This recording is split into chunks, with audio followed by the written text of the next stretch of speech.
Cerita diawali dengan memperlihatkan sepasang kekasih bernama Ben dan Suji yang tengah bertengkar tentang percintaannya. Diketahui Ben baru saja menyudahi hubungannya karena ia sadar bahwa pacaran tak cukup hanya bermodalkan cinta saja. The promises we made, the holidays we took with her parents, the lamp we bought at IKEA together. Seminggu pasca putus, Ben yang juga merupakan mahasiswa Fakultas Seni terlihat menjalani aktivitasnya seakan-akan karena terpaksa, apalagi ketika ia harus menyaksikan Suji bersama kekasih barunya yang seringkali melihat kemesraannya tak kala Ben berada tepat di dekatnya. What is love anyway? And is it really that fleeting? Sebuah kekhawatiran datang dari sahabat dekat Ben, di mana dia menyarankan agar Ben secepatnya punya pacar pengganti. Walaupun Ben tidak akan lupa pada Suji, tapi setidaknya Ben akan terhindar dari bayang-bayangnya Suji. You need to go out with a beautiful girl, model or something. Why? Well, because if you've got a beautiful girl on your arm, then you must be worth having. Akan tetapi di malam harinya Ben justru lebih memilih mengajak Suji untuk balikan, yang padahal Suji sendiri sudah tak tertarik sama sekali dengannya. Terlebih lagi Suji memiliki pujaan hatinya yang baru, sehingga menurutnya pacar yang baru ini akan lebih pasti juga besar dan panjang. Do you think there's any chance we'll get back together? I don't think so, Ben. I think it ran its course. Have you slept with him? Yes. Baru saja sakit hati karena ditolak balikan, Ben malah dibuat semakin hancur lagi ketika Suji mengaku bahwa sudah pernah tidur bareng dengan pacar barunya. Berjuta kenangan manis tentang Suji jelas tak bisa hilang begitu saja, sehingga tidak ada waktu yang terlewat untuk memikirkannya.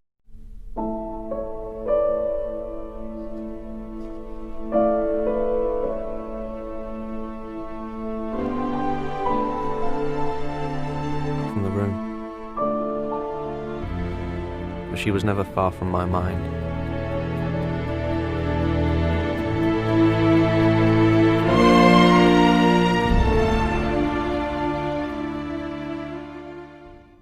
Setelah cukup lama terhanyut dalam kegelisahan, Ben akhirnya tersadarkan di hadapan seorang kasir minimarket ketika isi kantongnya memang sudah tak ada uang sama sekali. Dan pada saat itu Ben memutuskan untuk mencari kerja, dan secara kebetulan di tempat ia berbelanja saat ini sedang dibuka lowongan kerja untuk calon karyawan baru.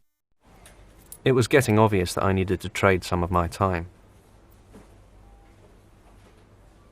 Singkat cerita, Ben pun diterima kerja di sana. Ia memulai bersama seorang kasir senior bernama Sharon alias gadis cantik yang pernah Ben temui sebelumnya. Namun karena beban pikiran yang belum hilang, Ben selalu banyak melamun, sehingga ia seringkali mendapat teguran dari Pak Bos sebagai manajer toko.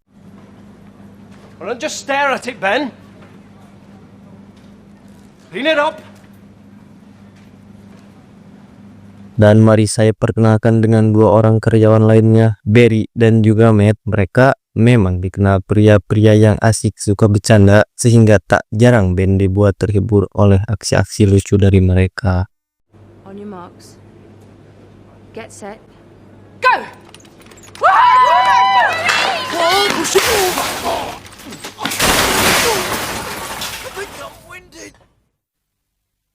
Dua minggu tak tidur membuat Ben merasa seolah terjebak dalam lorong waktu di antara dunia hayalan dan kenyataan, hingga pada suatu saat tiba-tiba saja ia bisa membuat semua aktivitas dalam toko berjalan sangat pelan, bahkan waktu pun juga ikut terhenti dengan sendirinya. So what is the art in making my shift go so fast? I imagine the opposite. That time is frozen.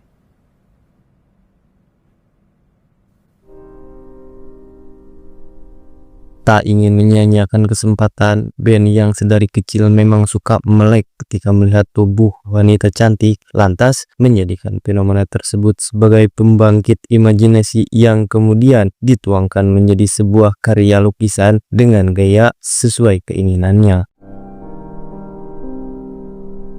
Made her unique.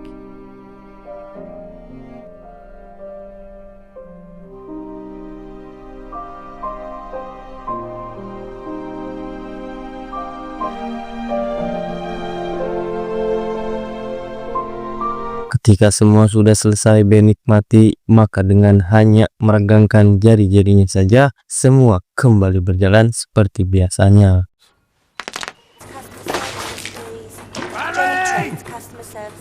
Sebagai seorang karyawan baru dengan sifat yang agak sedikit culun, tak heran jika Ben sering dijahili rekan kerjaannya, terutama si Barry dan si Matt, yang ketika Ben sedang asik menatap wajah Sharon dari kejauhan, tiba-tiba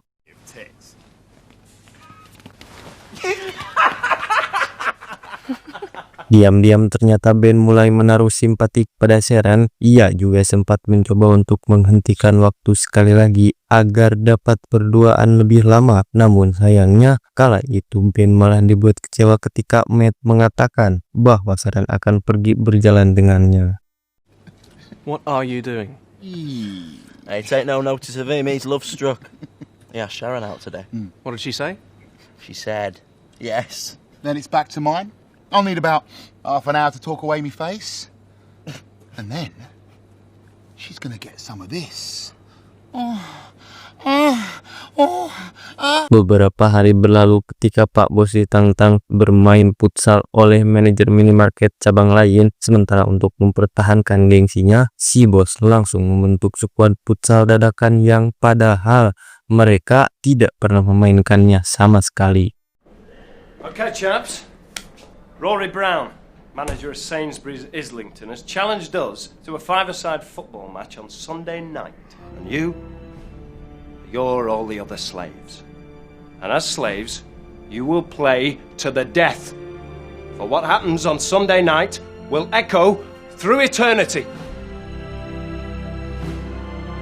Sunday, 8 p.m, Sunny Sports Centre. Singkat cerita, di mana hari pertandingan pun digelar, semua pemain dari dua kubu ini sudah standby pada posisinya masing-masing, maka pertandingan babak pertama pun dimulai. Beberapa menit bermain, tim Pak Bos langsung mendapat pukulan telak dari lawan. Alhasil, semua pemainnya sempat mengalami tekanan mental dan hampir tak mau menyelesaikan pertempuran.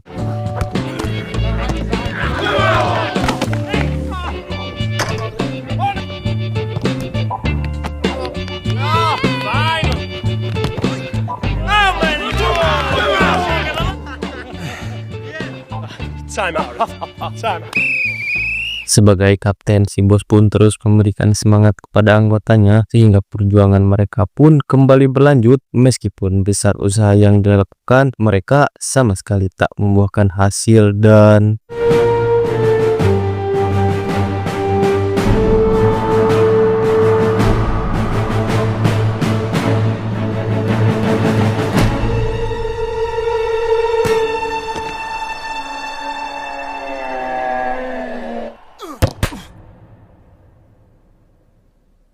ya, waktu kembali membeku yang dengan ini Ben menyempatkan untuk menghampiri Sharon di pinggir lapangan. Ketika Ben ingin beristirahat sebentar sembari membeli minuman segar, Ben dikagetkan dengan fenomena serupa yang terjadi di sana, di mana terdapat juga seorang pria yang seperti dirinya, sehingga dengan itu Ben pun menyadari bahwa di dunia ini masih ada orang lain yang dianugerahi kemampuan sama seperti dirinya.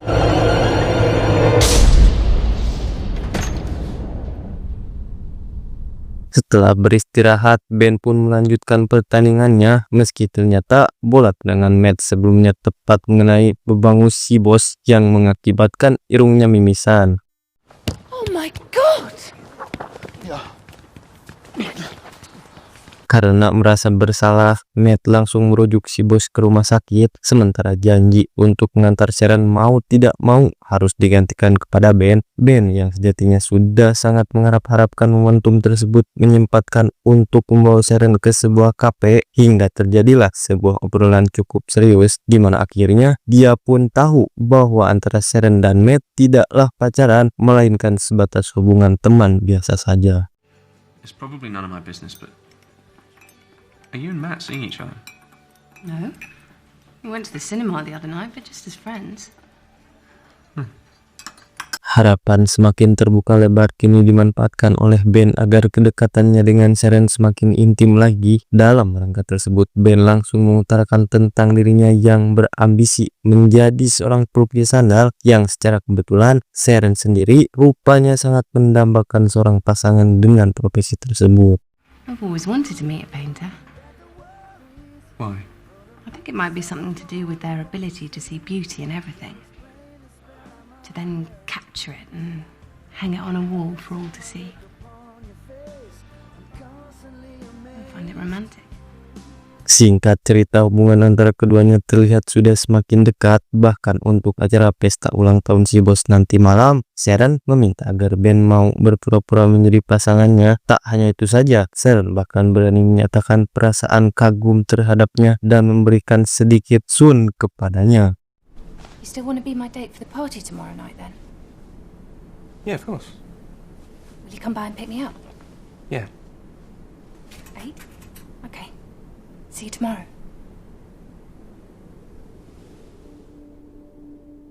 Tapi bohong.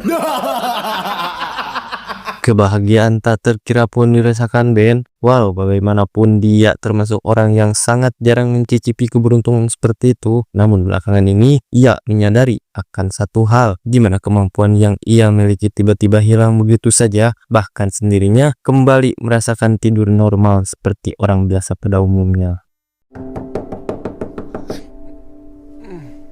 Keesokan harinya ketika Ben terbangun oleh suara panggilan telepon dari seorang yang mengaku sebagai Alex Road atau seorang pemilik galeri lukisan terkenal yang katanya tertarik pada karya-karya lukisan Ben. Hal itu pun sontak membuat Ben tercengang, kaget bercampur bahagia karena akhirnya dia berkesempatan untuk mempromosikan karyanya di galeri tersebut yang tanpa ia sadari. Padahal semua itu hanyalah sebuah lelucon dari si Barry dan Matt yang memang sengaja ingin mengelabuinya. You're the talent.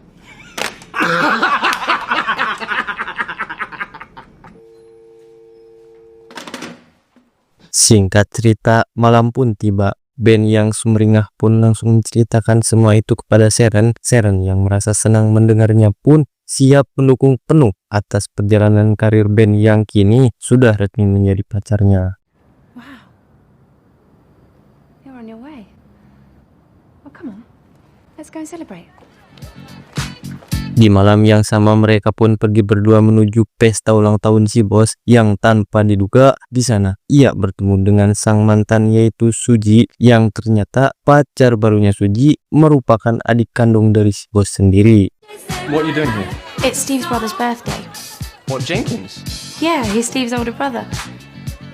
Entah apa yang dipikiran Suji, ia malah menghampiri Ben pada sebuah antrian di toilet sambil menyesali sikapnya yang tempo lalu sempat menolak Ben ketika diajak balikan, dan tanpa alasan yang jelas, Suji tiba-tiba mengajak Ben kembali menjalin hubungan dengannya seperti dulu lagi.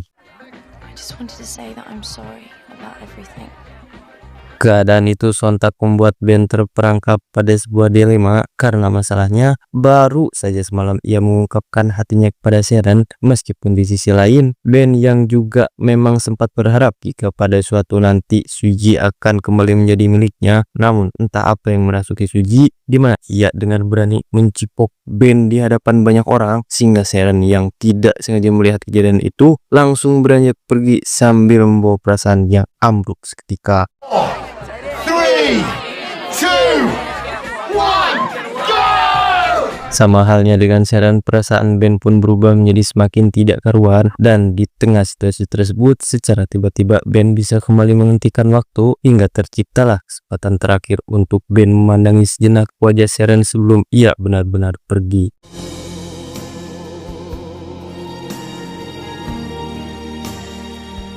Setelah kembali normal, Ben menemui kediaman Sharon untuk menjelaskan soal peristiwa tadi. Akan tetapi Sharon yang masih sangat kecewa jelas tak menghendaki kedatangan Ben dan langsung mengusirnya saat itu juga.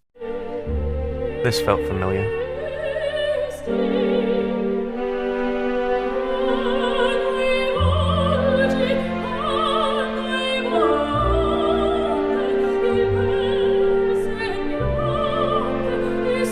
Perasaan Ben yang kembali hancur dan tidak tahu harus gimana lagi sampai akhirnya ia memutuskan untuk segera pergi menemui Alex Proud, berharap dengan panggilannya itu akan sedikit mengobati batinnya yang sedang diambang kehancuran. Yep, can I help you? I've got an appointment with Alex Proud. Yeah, that's me. Hi, Ben Willis. Akan tetapi Alex ketika kebingungan dengan kedatangan Ben saat ini karena memang ia tak merasa pernah menghubungi Ben sama sekali, maka dari itu Ben pun berasumsi bahwa semua ini hanyalah sebuah jebakan dari dua rekan kerjanya yang jahil itu. You didn't call me.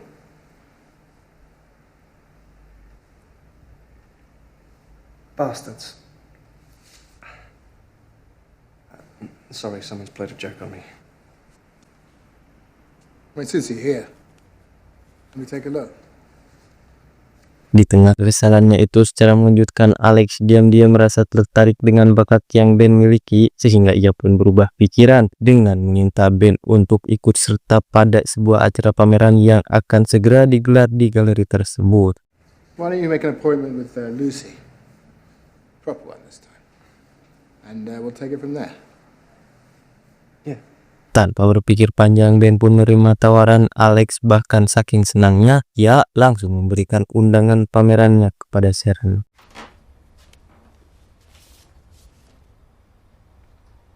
Tepat di hari yang telah Ben nantikan, para tamu undangan yang terkagum-kagum melihat beberapa hasil karya lukisannya. Begitu juga dengan Sharon yang baru datang, ia seketika dibuat terkejut saat melihat karya-karya yang Ben pamerkan di galeri hanyalah tentang dirinya.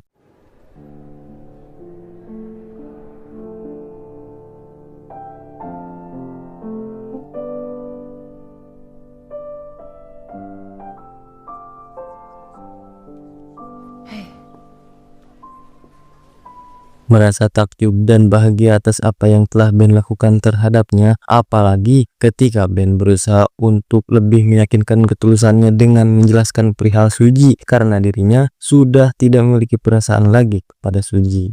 Do you trust me? Why? I need to know.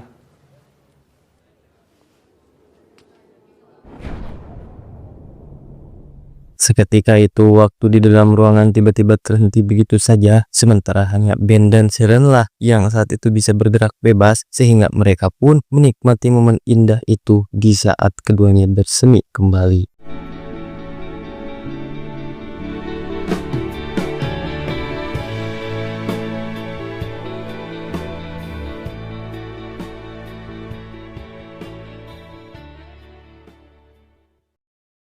Tamat ending yang sangat membucinkan.